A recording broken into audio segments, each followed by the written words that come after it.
Have you ever heard a story so strange, so unbelievable, that it makes the hairs on your arms stand up? What if I told you about a woman who appeared in 3 different places at the exact same time, all captured on camera, and then vanished without a trace? The final place she was seen will send a shiver down your spine. This is the story of Emily Crane, a completely ordinary woman whose life took a turn into the extraordinary. It began on a normal Tuesday morning in 2012. Emily walked into her local police station, looking deeply unsettled. She told the officer at the desk something that sounded like a prank. She said she'd received 3 phone calls that morning from 3 different people, a coworker and a neighbor. They all claimed to have just seen her. One saw her at the grocery store, another crossing a busy highway, and the last one right outside their house. The problem? Emily swore she hadn't left her home all morning. The police were skeptical, to say the least. They assumed it was a coordinated prank, or maybe she was confused. But standard procedure is standard procedure. They promised to look into it, probably just to ease her mind. They started by pulling the security footage from the locations she mentioned. And that's when this strange story went from being a possible prank to a chilling, unexplainable mystery. The first piece of evidence came from a surveillance camera inside a grocery store. The timestamp read 9:14 a.m. The footage was grainy, but it clearly showed a woman who looked exactly like Emily Crane. She was in the produce aisle, calmly picking up apples and placing them in a bag. But there was a huge problem with this. Emily had phone records proving that at exactly 9:14 a.m. she was at home, talking to her sister. She couldn't be in 2 places at once, or so they thought. Things got even weirder. Just 2 minutes later at 9:16 a.m., another piece of footage surfaced. This one was from a dash cam in a car that was driving on a highway about 3 miles away from the grocery store. The video shows a woman, again identical to Emily, stepping off the curb and walking calmly across multiple lanes of traffic. Cars swerved to avoid her, horns blared, but she didn't even flinch. She just kept walking as if the cars weren't there. Then came the third and most unsettling sighting. At 9:17 a.m., just 1 minute after the highway incident, a neighbor's doorbell camera captured her. There she was, standing on their front porch. She wasn't ringing the bell or knocking. She was just standing there, perfectly still, with her hands clasped in front of her. Her eyes were fixed directly on the camera lens, unblinking. After about 30 seconds, she turned and walked away, disappearing from the frame. The investigators were baffled. They brought in digital forensics experts to analyze all 3 video clips. They checked for signs of editing, deepfakes, or any form of manipulation. The result? All 3 clips were verified as authentic and unaltered. The timestamps were accurate. The woman in all 3 videos was, by all visual confirmation, Emily Crane. It was physically impossible, yet the proof was right there on their screens. A woman was documented in 3 separate locations over a span of just 3 minutes. By now, what started as a bizarre complaint had escalated into a full-blown investigation. The police decided they needed to speak with Emily again to try and make sense of this impossible situation. That same afternoon, a couple of officers drove to her house. They knocked on the door, but there was no answer. They called her name. Silence. After getting no response, they grew concerned and decided to enter the property. Inside the house was quiet and eerily neat. It looked like she had just stepped out for a moment. Her keys were on the counter, her purse on a chair. But Emily was nowhere to be found. They searched every room, and that's when they entered her bedroom.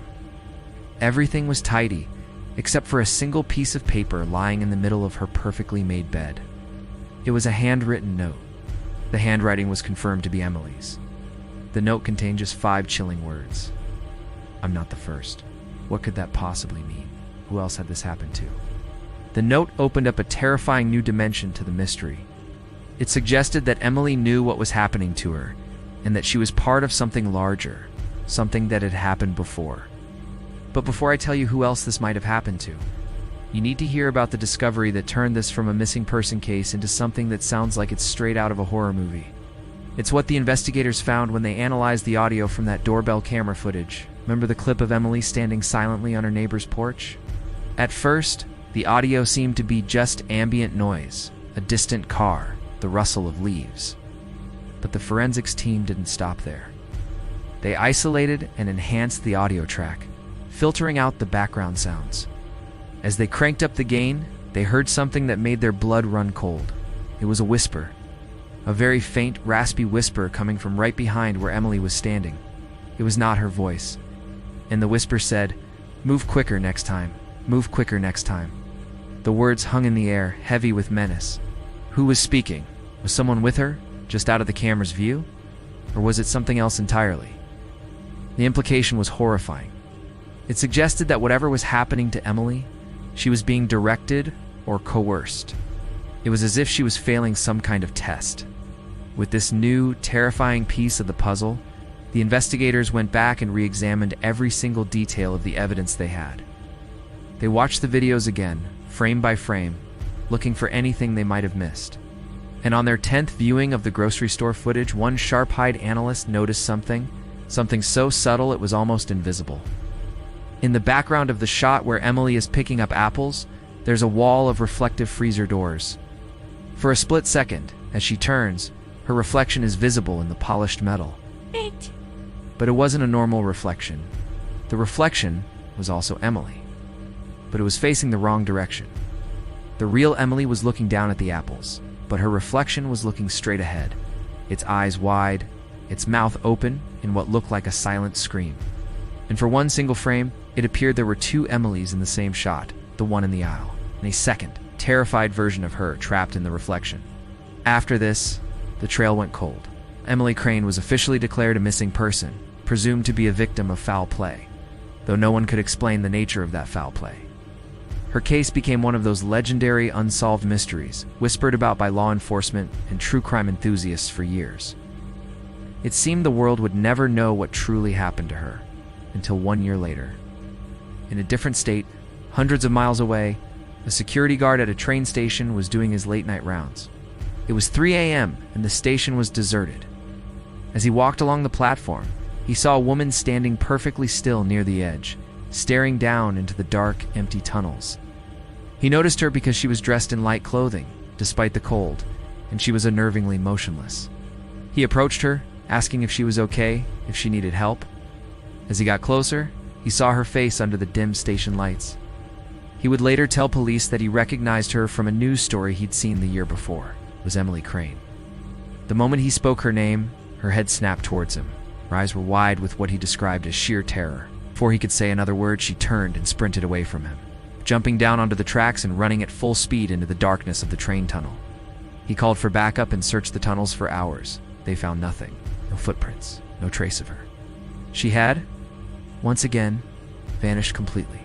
So what do you think really happened to Emily Crane? Is this a case of doppelgangers? A glitch in the simulation? Or something far more sinister? Let me know your theories in the comments below. If you found this story as fascinating and terrifying as I did, make sure to hit that like button and subscribe for more deep dives into the unknown. Thanks for watching.